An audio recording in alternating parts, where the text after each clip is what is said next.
Weekend মানেই আমাদের বাড়িতে একটু স্পেশাল রান্না। আজকের মেনুতে ছিল গরম গরম homemade sambar with crispy dosa and coconut chutney. আজকে তোমাদের সাথে আমি সাম্বারের চটজলদি একটা রেসিপি শেয়ার করছি। প্রথমে অড়হর ডাল আর একটু মুগের ডালকে একসাথে কিছুক্ষণ ভিজিয়ে রেখে দেবো। তারপর প্রেসার কুকারে ডালের সঙ্গে দিয়েছিলাম রাঙা আলু, গাজর, টমেটো, পেঁয়াজ, সজনে ডাঁটা, তেঁতুল, গুড়, তেল, নুন, সাম্বার মশলা সব কিছু একসাথে ভালো করে সেদ্ধ করে নিয়েছিলাম।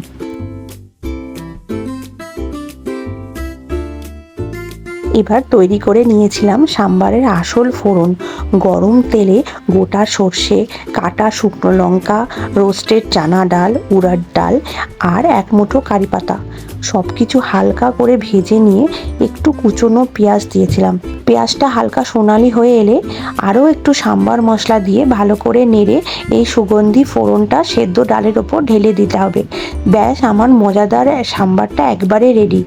এরপর ধোসার ব্যাটারটা প্যানে গোল করে ছড়িয়ে ভেতরে আলুর পুর দিয়ে সুন্দর করে ভাজ করে নিয়েছি।